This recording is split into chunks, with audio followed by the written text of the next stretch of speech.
Hey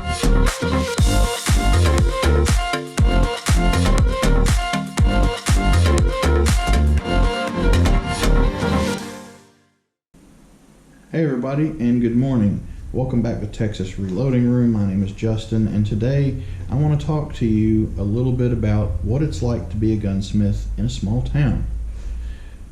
I know most of the videos that I've done recently have been on procedures and techniques. A lot of people like that, a lot of people dig that, but it doesn't necessarily give you a sense of just what it's like to be a gunsmith in general.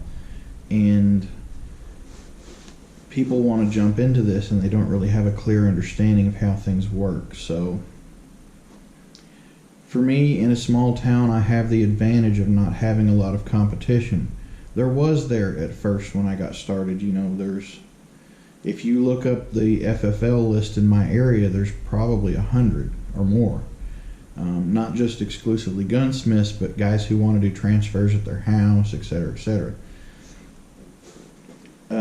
In my general area, I know only of one other gunsmith that has a storefront, and maybe 2 or 3 that are scattered out doing it out of their garage or their basement.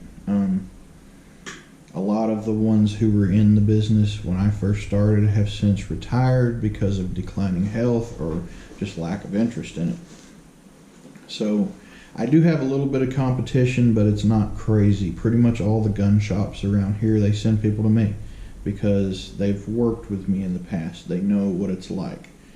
When I first started and I was doing this out of my house, one of the things that I would do is, you know, maybe once a month, twice a month, I would drive around to all the gun stores, see how everybody was doing, get to know people, you know, maybe bring them some donuts or something like that, and establish rapport with them. Now, I wasn't able to do that with every single shop, but I would say pretty much every shop within a 20-mile, 25-mile radius of me, they have a big stack of my business cards. They hand them out to any customer who needs some work. And that's kind of what you want to be, and don't be afraid to reach out and try and bring that business in.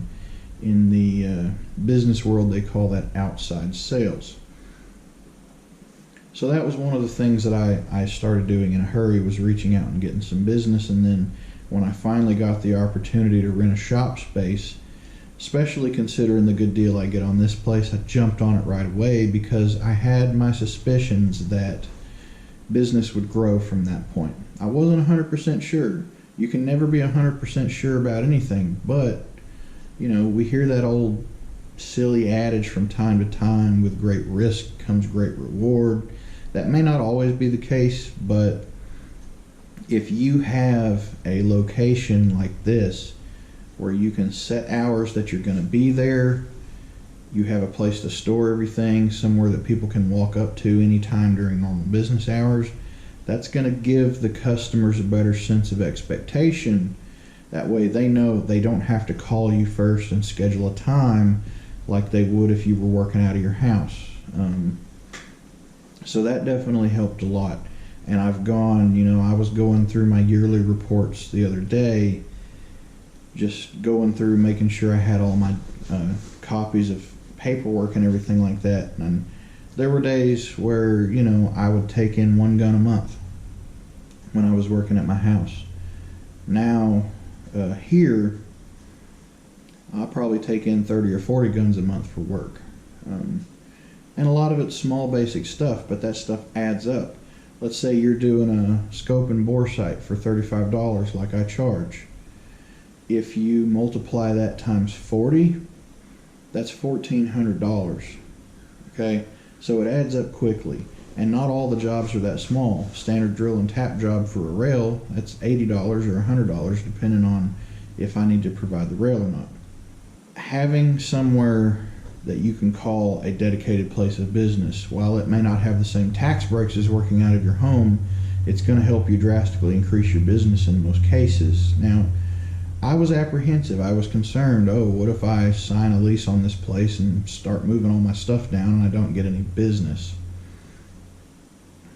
Fortunately, that wasn't a problem, you know, and even the space that I rent from is owned by a shop, which at first I was not their preferred gunsmith. They had some guy who lived out in the sticks who they were sending people to, and I was kind of the backup if he couldn't do something. Well, now I am, hey, just go down behind the shop. There's a gunsmith down there. And I keep pretty much the same hours of operation as the storefront does. So,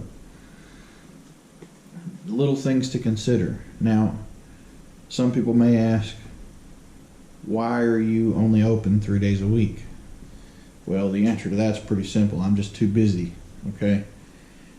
What I have found, and what a lot of people told me before I got into this business myself, is that if you're open to the public, people are going to come in and they're just going to want to talk to you. I'm sure that you've been in your local gun store and you've seen the regular who comes in and he just chats for like an hour or 2 hours.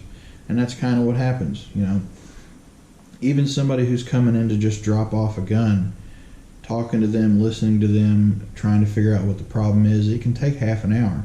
So the other thing too is I don't do any of the machining work whenever the store is open, simply because I cannot afford the distraction while I'm taking precise measurements and doing precise cuts. So there's that. It's just really hard to get some work done when you're having to constantly be attentive to your front counter. But like I said, I was concerned when I first moved in here. I think I started moving stuff in April, got my FFL changed over at the end of July. So by August 1st, I was in the full swing of business down here. I was still working for somebody else. I was delivering pizza part-time, and that doesn't sound like much, but I could do all right there. Even just working 1 day a week, I could make $500 or $600 a month delivering pizza.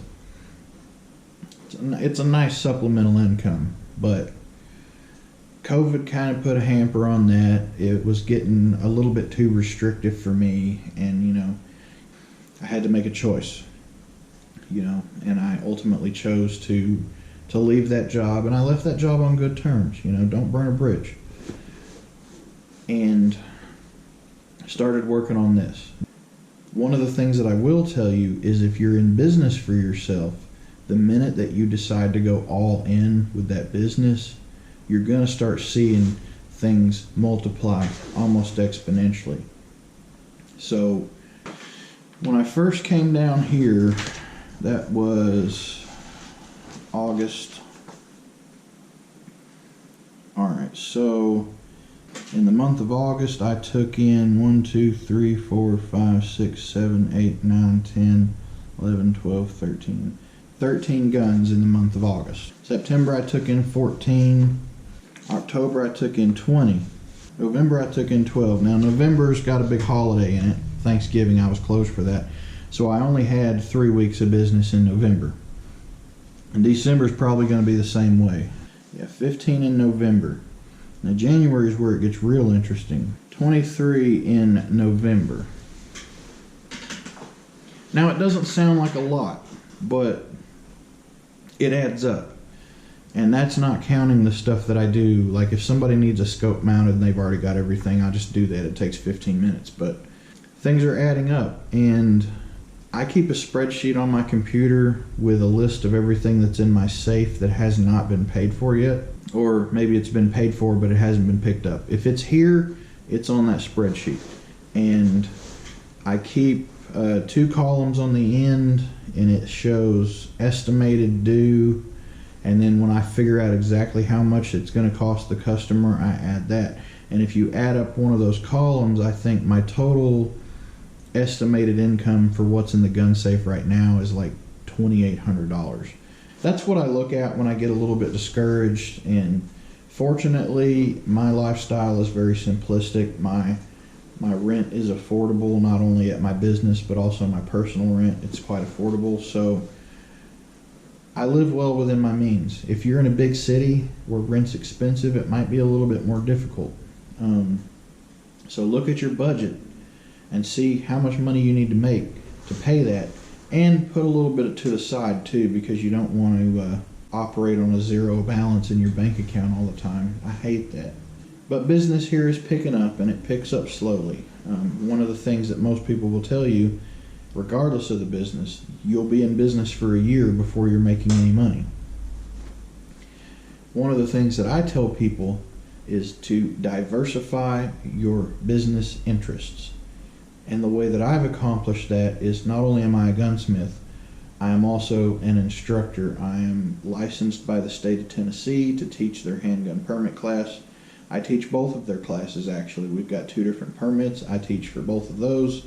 With the online class, you could count that almost as, I think, $1,000 of passive income every single month. So look into opportunities there as well. And I'm always exploring new ways to make money. I recently purchased a Cricut maker machine.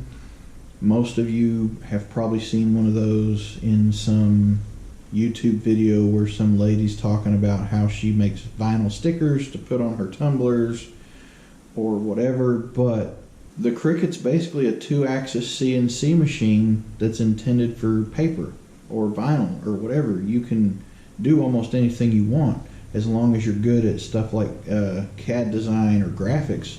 You can do it. And then I bought a 3D printer. One of these days when I get that up and running quite perfectly, I will do a video on that as well, but I'm already prototyping parts on it. It's a super easy way to do part prototypes without having to turn on your cutting machines. You start with a spool of plastic wire basically, and it melts it into whatever shape you want, and they're pretty darn accurate. So I'm exploring those things as well. I've got more classes, more learning opportunities that I am looking into writing, little things here and there. If I find a good deal at a pawn shop on something, I'll buy it, I'll fix it, and I'll flip it, you know, just whatever. But don't rely on one source of income to be your livelihood. Just don't, you know. Diversify your interests. Look at how big Berkshire Hathaway's gotten. They're huge. They're into everything. And Berkshire Hathaway used to be I think it was like a newspaper or a textile mill that was going out of business, and the guy bought it, and he's probably one of the richest people in the world right now. It's a little something to think about. I'm starting to ramble now, but if you have any questions about gunsmithing operations in general, let me know, because I'm sure I could find something to say, you know. But I love what I do here, and the extra income that I'm getting from teaching classes definitely helps alleviate some of the pressure a little bit. Now, don't come in here and slack on your job. I still have to get things in and out of here in a timely manner, otherwise I wouldn't have any business. One of the reasons that people come to me is because I can turn things around in a timely manner, okay? That's the #1 complaint I hear about gunsmiths elsewhere, is that they'll have a gun for 6 months or a year, and the people won't, you know, they won't even contact them. You know, they have no idea what's going on. I've got one in here that I've had for 3 months, and I feel bad about that too, but you know, I talk to the customer from time to time. I let them know what's going on. It's a really tricky one, and I'm not certain that we'll ever get it sorted out, but I'm doing my best. I tinker with it from time to time and go from there. Just make sure that you keep your customers in the loop, okay? But like I said, if you have any questions, let me know. Leave those down in the comments box below. Subscribe to the channel if you have not already done so, and like this video if you thought the content was interesting. Thank you so much for watching. My name is Justin, and I'll see you in the next video.